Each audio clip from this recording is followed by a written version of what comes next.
Hello दोस्तों, आज हम गणित के बहुत ही महत्वपूर्ण विषय लघुत्तम समापवर्तक यानी लीस्ट कॉमन मल्टीपल के बारे में पढ़ेंगे। इसके पहले हम एक परिस्थिति के बारे में चर्चा करेंगे जहां दो घंटी है। पहली घंटी हर 4 मिनट पर और दूसरी घंटी हर 6 मिनट पर बजती है। तो यहाँ पर मेरा सवाल यह है कि कौन से समय पर दोनों घंटी एक साथ में बजेंगी। अगर मैं 0 से शुरुआत करती हूँ तो मैं कह सकती हूँ कि पहली घंटी पहली बार 4वें मिनट पर बजेगी, दूसरी बार 8वें मिनट पर, तीसरी बार 12वें मिनट पर और इसी प्रकार आगे भी, यानी कि 4 मिनट के मध्यांतर पर। और दूसरी घंटी हर 6 मिनट पर बजती है, यानी कि दूसरी घंटी पहली बार 6 मिनट पर बजेगी, दूसरी बार 12वें मिनट पर और तीसरी बार 18वें मिनट पर बजेगी। इसी प्रकार आगे भी। हम इस चित्र को देखकर कह सकते हैं कि पहली और दूसरी घंटी पहली बार 12वें मिनट पर मिलेगी, यानी कि ये दोनों घंटी पहली बार एक साथ 12वें मिनट पर बजेगी और दूसरी बार 24वें मिनट पर मिलेगी। इसी प्रकार आगे भी। गणितीय शब्द में हम 4, 8, 12, 16 सभी को 4 का गुणक कहते हैं। उसी प्रकार 6, 12, 18, 24 सभी को संख्या 6 का गुणक कहते हैं। और वह समय जब वे दोनों घंटी एक साथ में बज रही हैं उसे हम सामान्य गुणक यानी कॉमन मल्टीपल कहते हैं। पहली बार वे दोनों घंटी एक साथ 12वें मिनट पर बजे और शुरुआत से लेकर पहली घंटी का तीसरा दौर है और दूसरी घंटी का दूसरा दौर है।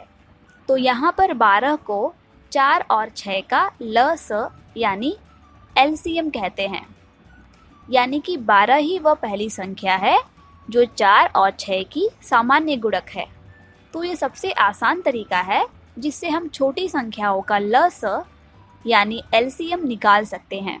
पर ये बड़ी संख्याओं के लिए मुश्किल होगा, जैसे कि मान लीजिए 144 और 98 के लिए, क्योंकि अगर हम बोले कि पहली घंटी 4 की जगह 144 मिनट में और दूसरी घंटी 6 की जगह पर 98 मिनट में बजती है तो इस स्थिति का चित्रण करना मुश्किल हो जाएगा।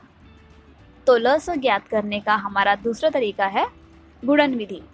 तो चलिए पहले 144 और 98 का गुणन विधि से गुणनखंड ज्ञात करते हैं।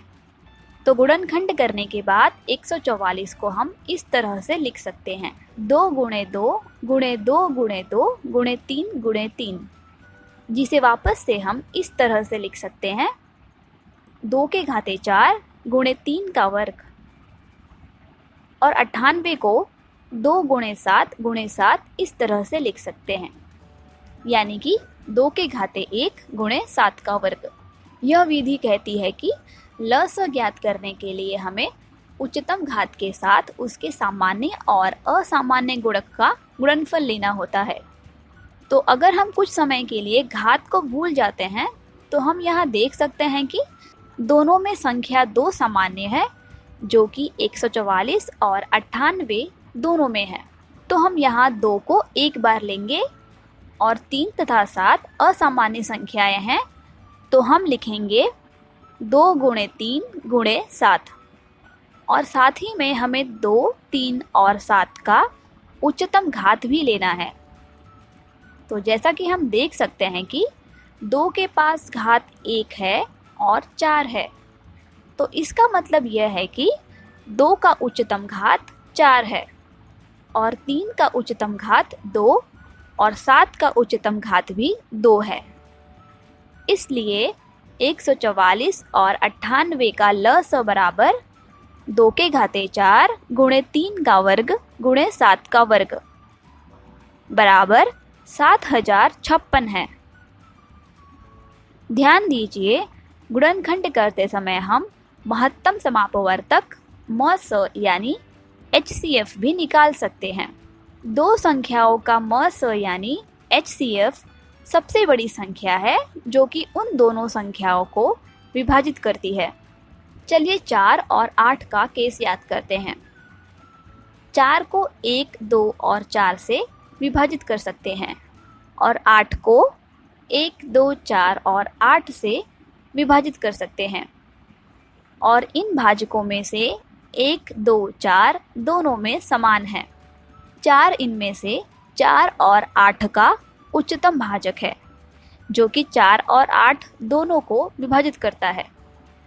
इसीलिए 4 को हम 4 और 8 का मसो कहते हैं। तो चलिए देखते हैं कि संख्या 144 और 98 का मसो गुणन विधि से कैसे निकालते हैं। ध्यान दीजिएगा, लस निकालते समय हम उसके उच्चतम घात के साथ सामान्य तथा असामान्य गुणक का गुणनफल लेते हैं, पर मस निकालते समय हम सिर्फ सामान्य अंक का गुणनफल लेते हैं, वो भी उसके न्यूनतम घात के साथ। तो यहाँ पर 144 तथा 98 में समान गुणक सिर्फ संख्या 2 है और उसका न्यूनतम घात 1 है। इसलिए 144 तथा 98 का मस 2 है, यानी कि 144 और 98 को 2 पूरी तरह से विभाजित करता है।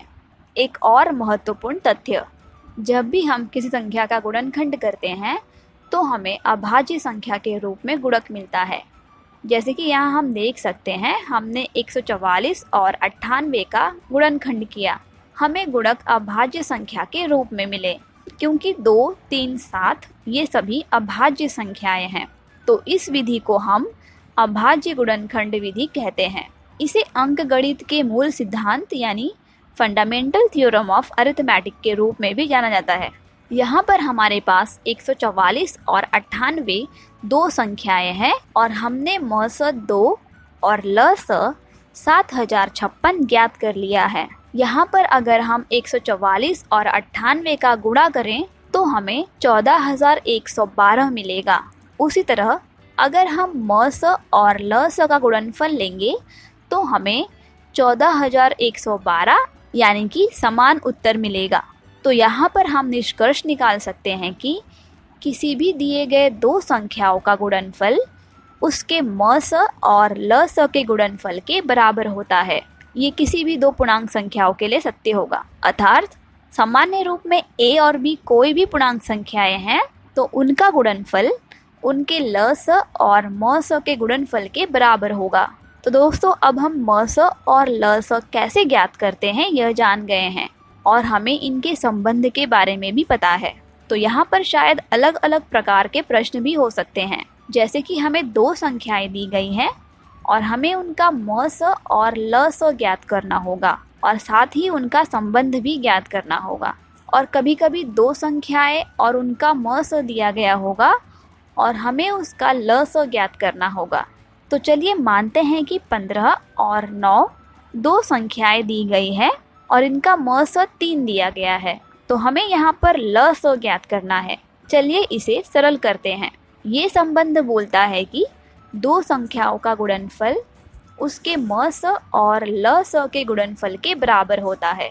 तो चलिए 15 गुणे 9 बराबर 3 गुणे लस को सरल करते हैं। तो हल करने पर हमें 15 और 9 का लस 45 मिला। ध्यान दीजिएगा, हमारे पास 144 और 98 दो संख्याएं हैं। हमने पहले ही दोनों संख्याओं का लस 7056 और मस 2 निकाल लिया है। अब हमारे पास 15 और 9 संख्याएं हैं और अभी हमें जिसका लस 45 मिला तथा मस 3 है। किसी भी दो संख्या का लस उसके मस से बड़ा होता है। तो आप नाम से कंफ्यूज मत होइए, क्योंकि लस का मतलब यह नहीं है कि उत्तर में हमें कोई छोटी संख्या ही मिलनी चाहिए और मस का मतलब ये नहीं है कि उत्तर में हमें कोई बड़ी संख्या ही मिलेगी। असल में लस का मतलब यह है कि सामान्य गुणकों में से सबसे छोटी संख्या और मस का मतलब यह है कि सभी सामान्य भाजकों में से सबसे बड़ा भाजक। तो ये मूल रूप से गुणकों और भाजकों पर निर्भर होता है और हमें यह भी पता है कि गुणक यानी दो संख्याओं का गुणा करने का परिणाम और भाजक यानी एक ही संख्या होता है। तो इसका मतलब यह है कि भाजक से गुणक हमेशा बड़ा रहेगा। इसलिए किसी भी दिए गए दो संख्याओं का ल स हमेशा उसके म स से बड़ा रहेगा। अब चलिए पीछे चलते हैं और देखते हैं कि आज इस सत्र में हमने क्या क्या सीखा।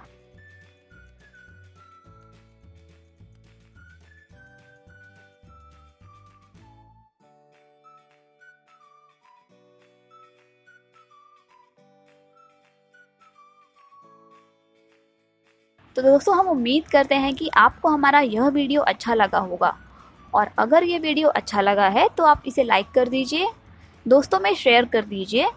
और हाँ, अगर आपको वीडियो के बारे में कोई भी डाउट या प्रश्न है तो आप नीचे कमेंट बॉक्स में कमेंट करके बता सकते हैं। धन्यवाद।